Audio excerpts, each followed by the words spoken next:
Now let's walk over here and start looking at numbers, and then I want to show you a couple graphs.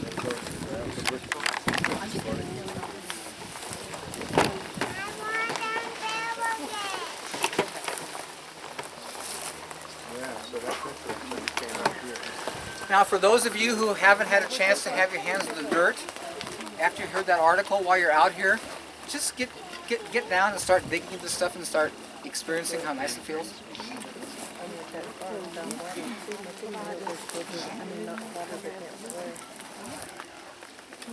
Go deep. Just go for it. Get in there. Because you can move it. It's not hard.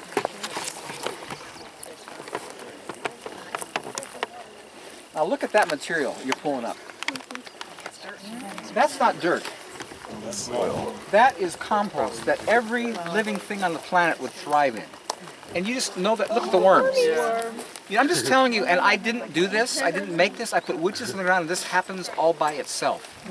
I'm just telling you, nature needs no help. It's awesome. Look at that stuff. You just know there's nothing that wouldn't grow in that, and that dampness will never leave. We had a drought last year, significant drought. It was there, all drought. Didn't ever leave. It's so awesome how this orchard has not been watered for 37 years, Joe. 37 years? I've been here 37 years and it's never ever been watered. It only gets rain. But how much rain do you get here? 15 to 18 inches. But you say that it'll never run out of moisture, but the soil doesn't produce moisture. No, but the tree is taking it out. And But the wood chips are. can I show you how the trees take it out? Do you guys know how they create dwarf trees? How dwarf trees are made? Put a dwarfing rootstock on them. Dwarfing rootstock. They get a cyan variety, what you want, and they graft to a rootstock that doesn't develop roots. And because you have a small root system, they say you got to stake the tree because it won't support itself. Are you following me? You see this plum tree right there behind Joe? That's a 9-year-old dwarf plum. 9 years old, dwarf plum. I want you to come over here right behind this guy right, look at here. You see these root suckers right here? You see these root suckers coming straight across? See this? You see the foliage there? This is 30-foot radius, not diameter, radius. 30 feet in 9 years. And what I'm getting in the spirit is that the Creator laughs. It says in Psalm 2 that He laughs. And I think He just busts up. I can't be dwarfed. I don't care what kind of stock you put. When you put me in a nutrient-dense environment, I'm going to take off. Now track with me. If the roots are no further than the drip line out there, you're going to have to water. Now in your mind, take this and do a circle around that tree and realize that's where the root mass of that tree is. Yeah. So you don't need a lot of water. When you have that large of a root system, water is not an issue. Conversely, if you have a small root system, I don't care how much you water, it can't take up. It's all about roots. That's how plants absorb nutrients, through roots. And if you have roots, you take up. If you don't, you can't. I don't care how much they put down. It can't take it up. So you'll just pull these up? I'm going to leave this one because I love my demonstration, but all the rest I'll pull up. Now you see this tree here?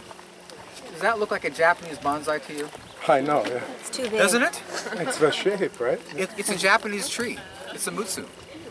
I love it. It's so cool. Are you growing wasabi still? We're going to go see it here in a minute. Speaking of Japanese. I'm growing wonderful wasabi. So where do you, would someone like me find wood chips that are You call local? good wood You chips? call what are bad? Well, not Trees that have knowing been where they sprayed? come from. Yeah, Why like is that a bad? tree that's been sprayed with chemicals. It'll Not still be many okay? trees are sprayed.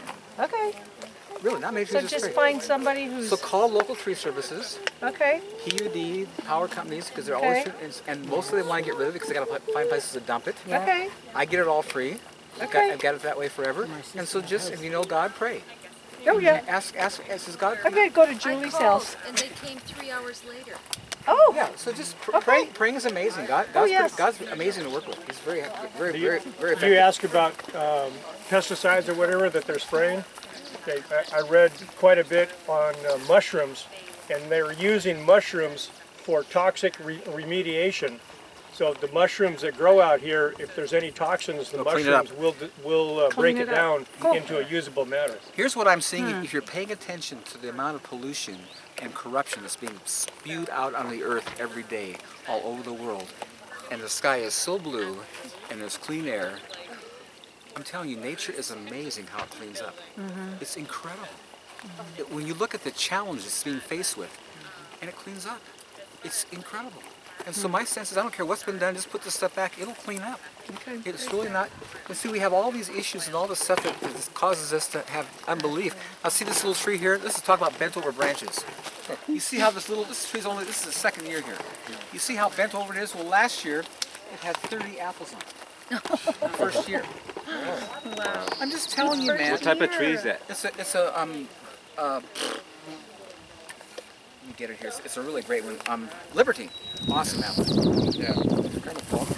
This one here is a Stanley. Is that a grape tree? No, it's a plum. I got grapes over. No, they're like all clustered like that. Well, because there's abundance. I guess so.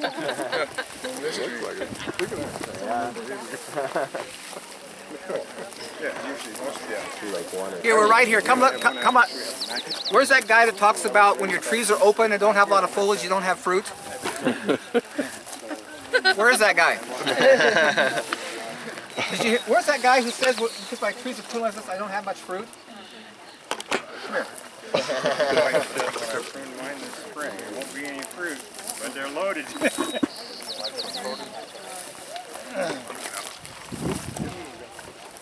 Come bring your camera here. Oh, look at these pears. Now you see all these pears happening here? Oh my gosh. Now look at this. This is where I grafted last year. You can see the tape, that black tape. And you can see all these pears on the ground that are falling off. See the ground's just covered with all these small pears because it's thinning itself. And you can see all these pears on what I grafted from a piece of wood this big last April. It was this big. I plugged into here with this black tape, and this is what's happening 1 year later. Wow. All of this fruit. I'm telling you, man, that does not happen in commercial growers, you know, after they go to college, spending all their money to try to happen. It doesn't happen. And you know why it's happening? You just saw that root system out there? Well, the roots attached to this tree is putting energy into that new stick I just grafted into. And it's getting life. It can't help it. What's happening right here? It looks like that looks like fungus, you know, kind of like which is, I have no problem with any issue because those leaves are going to fall off and you can see the new ones coming, and so I never am ever bothered by anything that shows up because I know nature will eventually win. Okay, interesting. And when the crop is heavy, you don't go in and pick We the were sick, the nature apples or usually pears win to and make die. larger. You know why I prune my trees open? Because I'm trying to reduce the amount of fruit I get, and to go around and have to thin pears and apples is a lot of work. Oh, you don't do Yeah, that. I have no time for it. Now come here, look at this, some more grafts here. Look at this, Joe. See, here's another one. See right Oh, there? the graft, no, I didn't see the one. You were Right. showing them one over there? Yeah, look at that. okay. Look, see, there's a black tape. Look at all those pears. yeah. Look at all these pears on that. And you did that a year ago, right? Yeah, and it was a piece of wood like this. And look at all the side shoots coming off of it. This is only 1 year. On his site. Come look at these apples over here. How many trees are on this one? Paul, you got what, like 40 trees here? 40 something. Now where's that guy that says when you prune your trees open you don't get much fruit? I know, look at this. Check this out. This is right here. I want to talk about the lack of fruit on this. Here's another one. Look at this one here. This is even worse. Look how many are in a cluster. This is what happens when you prune your trees open and try to reduce fruit. Oh my goodness. The Garden of Eden. Now look at here. Here's another. You see this graft right there? You see all those apples? Right there, that black tape. See all those apples happening? Yeah. You know what God did for me this year? I tell you, He is so cool. Look at this. Talking about arrangement. Check this out. You got to get your camera on this because this is so awesome. You could never plan this. You see, I grafted a new apple variety into here. You can see they're all over the place. There's a graft there. Does it matter how many grafts you put on a tree? No. Now look at this. You see where I grafted right here? Mm-hmm. You see all this fruit that's on it? Wow. Look at that. Now you see what God did for me? He let it fall on this branch that's going to support it so I don't have to take them off. Oh, is this what you were telling me at yeah. the shop? About Yeah. that one that you were afraid you'd... Yeah, look at it. Yeah, that you had to Joe, get... look at that. Yeah. That's 1 year's growth. And it's laying on this branch now it's going to support it so I can actually sample them this year. I can eat them. You see that? Yeah. See, here's I'm just telling you, man. And I want you to notice the lack of fruit that's on this tree. You were telling me about pollination thing too, right? Not gonna live that one. Can I tell you about pollination? Everybody listen to me. This is why I'm grafting. If you're paying attention to what's coming out of the university today, the best, they're using more and more pesticides than ever. And the bee population on the world, all over the world, is declining at a scary rate. That's right. We're talking scary. And what these educated idiots, excuse me, don't know is that if you don't have bees, you will not have food. Are you hearing me? And they keep using this pesticides, not getting it. If you have no bees, you won't have food. And so what I'm doing now, if someday bees don't happen, because I have multiple varieties all in the same tree, and because they're close, the wind will cross-pollinate, and I will always have food. Paul, can you graft this time of year or just in the spring? I should try. I'm finding that all the things they say to me isn't real. And last year, I'll just tell you, hilarious. I have a gravacine over here that I grafted for my clients, a really cool variety. And so I'm cutting cyanwood, and I didn't want to walk all my coolest. I'm just going to lay it in the ground here. It'll be cool. So I'm out here in the spring weeding, and I was totally blown. I'm picking up these sticks that I cut off in January, in April, and they were budding out and as far along as the ones in the tree. And they were laying on the wood chips, totally separated from the tree. And what I got in my spirit was they were getting the life force out of those wood chips the same as that tree was, because they were connected to the ground. And I was blown away. And I grafted them right away, and they were totally took off. And they were as far along as us because they're at the same level. With the ones in my cooler, because they were separated, the one on the ground, were just dormant. But they were laying on my wood chips, totally budding out, separated from the tree. But do you think the one in your cooler you'd be able to graft in? Well, I did graft them, but it was way behind those. Yeah, but it took. Everything takes. Yeah. I mean, I don't have stuff that doesn't take. Just, My kind of luck. but can I tell you why I graft with tape? Does anybody do any grafting? Anybody knows what the experts tell you on grafting? Nope. You got to have grafting paste. And you got to connect it together with these pins and try to hold it in place. And they make it so difficult, so hard. So I asked the creator when he told me, black tape. And get the cheap stuff from Taiwan, because the good American stuff doesn't stretch as well. Here's what's so cool about the black tape. Everybody track with me. This is so awesome. You see, when you use the black tape, when you connect that together and you wrap tight, you line everything up in total alignment so the cambium is in line. The black tape keeps it stable, so it's not going to move. It's not going to flex. And because it's wrapped tight, no air can get to it, so it can't dry out. And when the sun hits, because it's black, it gets warm and heals quicker. I love the creator, man. He has these amazing ideas that just are so fun. And all you need to graft is your pruner and your roll of black tape. You graft all day long. No paste, no pins, no all this extra garbage you got to try to work out. It doesn't even stay together. Just wrap it up and you're good. Is it black electrical tape? Black, and the cheap stuff from Taiwan that stretches. Don't get the good American stuff. Now, Paul, also one thing about using the cheap tape is that it will, when it's ready, come off, right? But what happens is this expands, it just breaks off. And so again, the whole point of not having to do anything and all these steps eliminated, just this whole thing of convenience is just really attractive to me. I love convenience. And just all these steps I don't have to do. It just makes your work becomes fun. It's not like, oh, did I miss that? Do I got to do this? No, it's just like, get out of the way. It works great. It doesn't need you. And sir, Yes. what kind of cuts do you make in your grafting? Here's what you do. I'm glad you asked. You want to make sure that the material you're grafting into and your signwood are the same diameter. Because track with me. The only live part of the tree is the cambium layer below the bark, the green. That's why you see trees that have no wood inside. They're cavities, big openings, growing just fine. there's no wood there. And they're thriving because the only live part of the tree is the canyon layer. The wood in the center is dead. It's there for support. But it's not living. And so you want to make sure that this diameter is the same as that. And so what I do, I cut this flat, and I take my pruners and I cut off in the center a gap, and I take my piece I'm grafting and I cut an angle and I slide into the opening and wrap with the tape. When you wrap with the tape, that lines everything up because of the same diameter, can be intact, and you're good. Isn't it fun how easy it is? It is. I'm telling you, all this stuff they have you do this, they laugh and all, it's so labor intensive and so hard to keep together. This is just fun. And when things get easy, it's enjoyable. You just can't do enough of it because it's just easy. You know? Paul, can you do the same thing with cherry trees? You can do it with any tree. Any trees, okay. As long as it's is the same. Is that what they mean by setting the bud? No, the setting the bud is they'll graft. They can do bud grafting. I'm grafting wood here, cyan wood. They can do bud grafting. They just open up the cambium and stuff a bud in there, and then put it together. Okay. But it's a lot slower because it's a smaller piece. It takes long to. Okay. Well, I'm putting a whole stick would in there, help either and you can way. see in 1 year I'm getting all this fruit. So this is a lot quicker. Okay, so I could do that to Yeah. the cherry tree. Yeah. Okay. And just again, just you find stuff you like. You know, so I'm just having so much. I'm going to have all kinds of stuff in my orchard.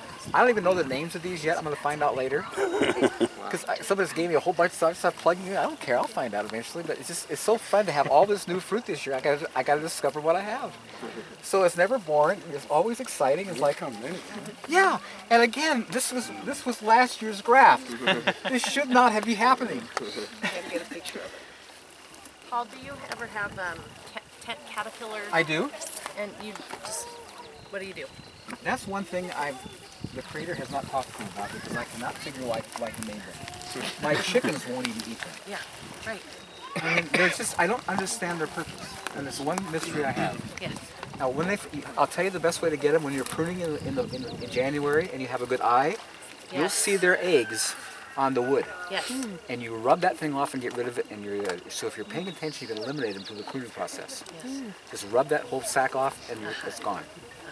If they show up, just get rid of them, burn them, ideally because they don't die on their own, and the chickens and birds won't eat them, and so you want to eliminate them because I don't know their purpose, Yes. and I haven't found anything beneficial yet.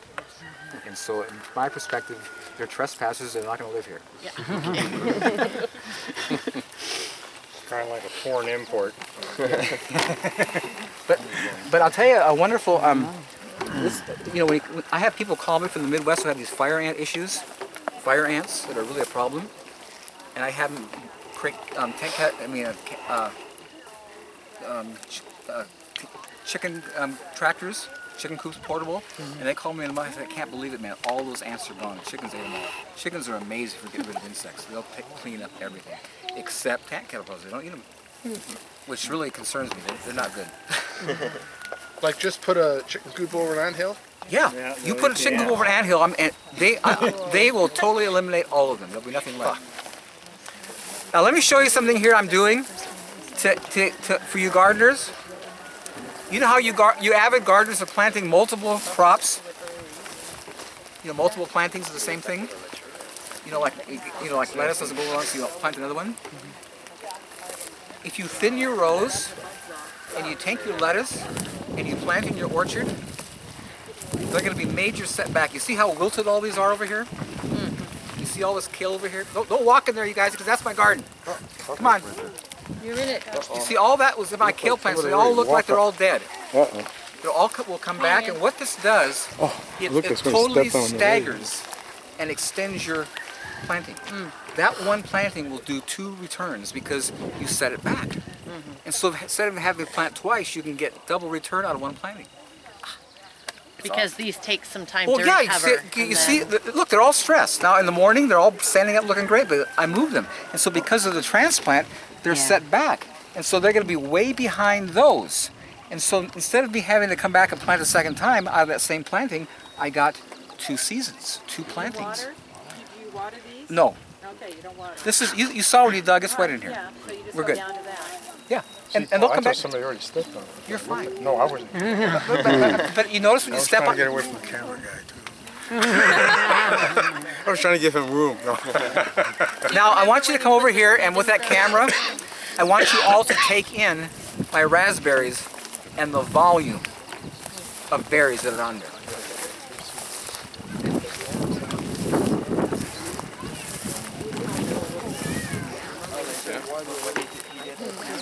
Go up there with your camera and take in those raspberries. Because Joe, look at the amount of raspberries.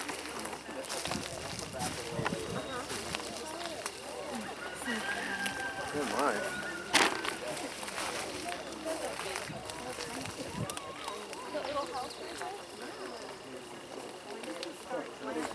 Is that awesome? And it's all about nutrient-dense soil. When you have nutrient-dense soil, fruit is a given. You can't help it. It's just what it's going to do. It's awesome. Now, can you talk about your mason bees? You see those big blocks of wood up here on my shed? Those are mason bees' homes. Mason bees are the finest pollinator there is. I don't know if you're, oh, come here you guys. Let me show you the summer pruning process. See this sucker right here? Everybody, you see this? I can't hear. You see it's over. You see, just take your hands and rub stuff off. So you keep all your branches totally clean. Isn't that cool? Here's you didn't see that one? Look at this. See over here? I got this. This is coming in too close. So watch how I prune this. Is that cool? Yeah. It's fun. And no tools. you get my husband out of a job, Paul. And what was the purpose of your mason bees? Just, Mason bees are pollinators. that's what I was going to say, for pollinating, right? Can I tell you about honeybees? Honeybees didn't come with America. They're not native. They were brought in from Europe. Brought from Europe. And the problem with honeybees where I live is that in April, when my trees are blooming, it's cold outside. And honeybees have honey at home. They're not going to go outside in the cold and work for food. They have food. And so they don't pollinate. These mason bees, they have no honey. And when something blooms, they're on it because that's all the food they have. And where do your mason bees live? In those boxes over there with all the holes drilled in them, Oh, I see them. Yep.